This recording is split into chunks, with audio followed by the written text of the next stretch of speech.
Okay, ready to dive back into the silos. Always ready for more silo talk. Last time, remember, we were pretty blown away by that season 1 finale. Oh, for sure. Big cliffhanger. Huge. So, Yeah. for today's deep dive, we're going to break down everything we know so far about Silo Season 2. We've got this really in-depth article, and we're going to try to give you all the need-to-know info before you actually watch it. Premieres very soon. Yeah, November 15th. That's right, November 15th on Apple TV Plus Red. Can't wait. Meeting there. Let's do a quick recap of where we left off, though. Sounds good. Okay. So, end of Season 1, Juliet, Right. played by the incredible Rebecca Ferguson. Amazing. She steps out of the silo. Yeah. Into the unknown.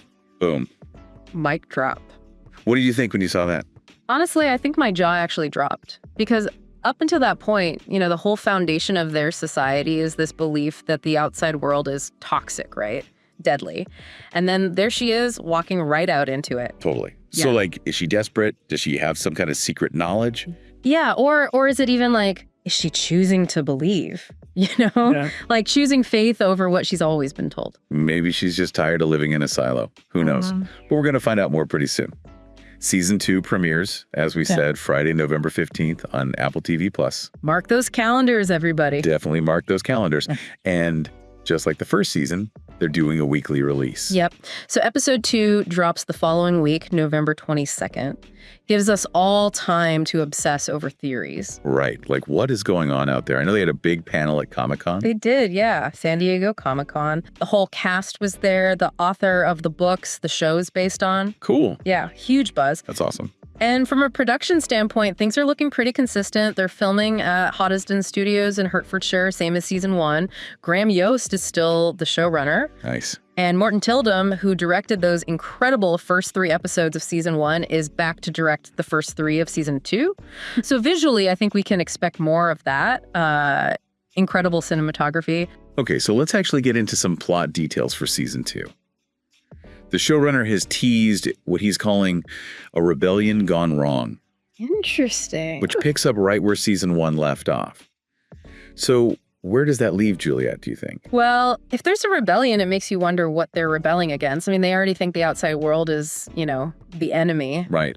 And remember, her suit's failing, so she's not just trying to figure out what's out there. She's got to survive. That's true. Pretty high stakes for her. Definitely high stakes. And the suit failing, that could be symbolic too.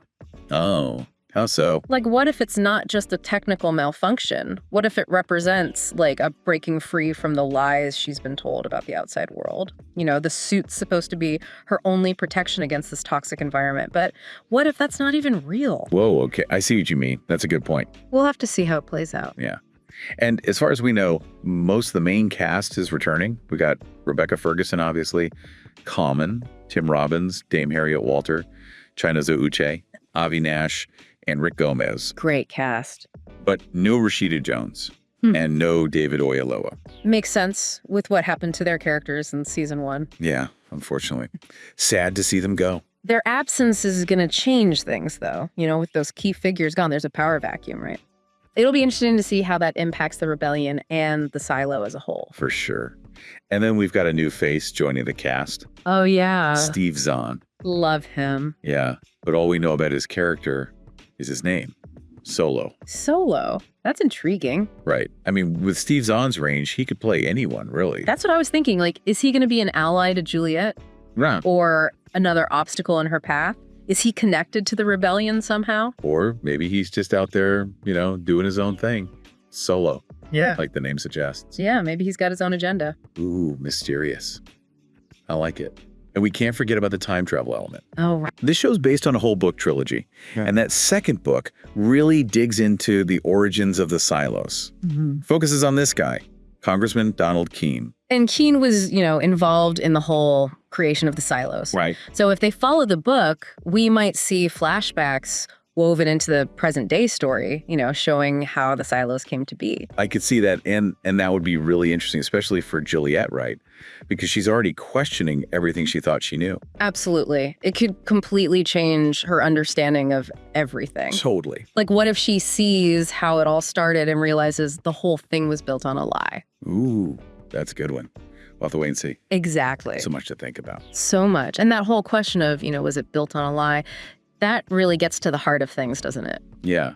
Because then it's like, okay, if the outside world isn't actually the big bad, then what is the silo for? What are they really protecting people from?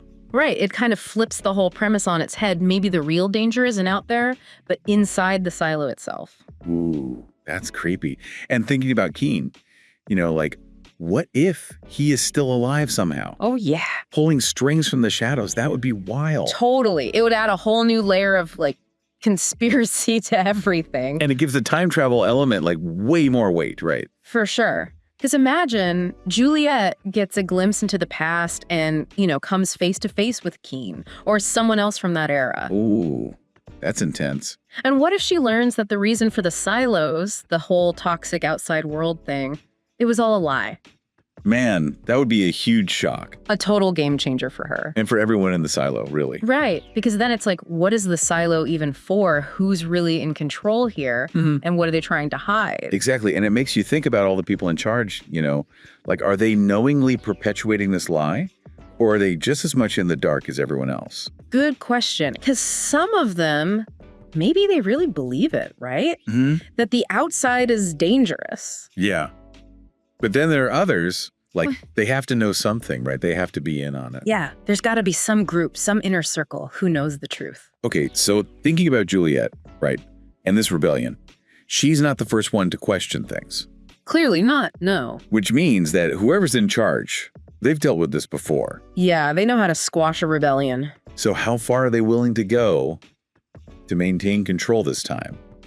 I mean, it's pretty clear they're not afraid to kill people. Yeah, we saw that in season 1. So what's going to happen to Juliet? What about the other characters? Common, Tim Robbins, all those guys. Right. How are they going to react to this rebellion? Are they going to side with Juliet or try to protect the system?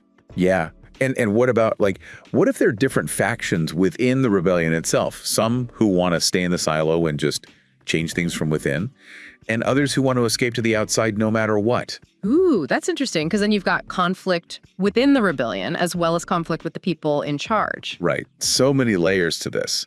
And then, on top of all that, we've got Steve Zahn's character, Solo, wandering around out there. Who knows what he's up to? Maybe he's descended from someone who was part of an earlier rebellion. Or maybe he's a time traveler himself from a totally different silo. Oh my God, stop. My head is going to explode. Right. The possibilities are endless. Okay, I need to take a deep breath. Let's just remind everyone again when this craziness is premiering. All right. Deep breaths. Season 2 of Silo premieres Friday, November 15th on Apple TV+. 10 episodes, with the finale airing on January 17th, 2025. So not too long a wait. And it sounds like it's going to be worth the wait. Definitely. Season 2 is going to be even wilder than the first. I can't wait. You know what really gets me about this show, Silo? It makes you think what would I do? If someone told me the world outside was totally toxic, would I just accept that? Right. Or would you be like Juliet and risk it all to see the truth? Yeah, exactly. It's a question of how much do you trust the system? How much do you trust the people in charge? And in the real world, with all the misinformation and everything, it makes Silo feel even more relevant. Oh, absolutely. It's a story about the importance of thinking for yourself, not just believing everything you're told. Right. Question everything. Exactly. Trust but verify. Right? Yeah. And in the world of Silo, verifying might mean stepping outside the only world you've ever known, even if it's dangerous. Which is basically what Juliet's doing. She's got to know the truth, no matter what. And that's what makes her such a great character. She's not afraid to fight for what she believes in. Even if it means going up against the whole system. Exactly. And we're all kind of along for the ride with her, trying to figure things out alongside her. So for anyone listening who's already hooked on Silo, or even if you're just curious, I think we can all agree, November 15th needs to hurry up and get here. I'm counting down the days. Me too. And as we watch season 2, think about this. What if the real danger, the real enemy, isn't outside the silo? Ooh, good one. What if it's been inside all along? That's a chilling thought to leave us with. But on that note, thanks for joining us for this deep dive into Silo Season 2. We can't wait to see what y'all think. Make sure to share your theories with us. Yes. Hit us up on social media. Let us know what you think is going to happen. And until next time. See you then.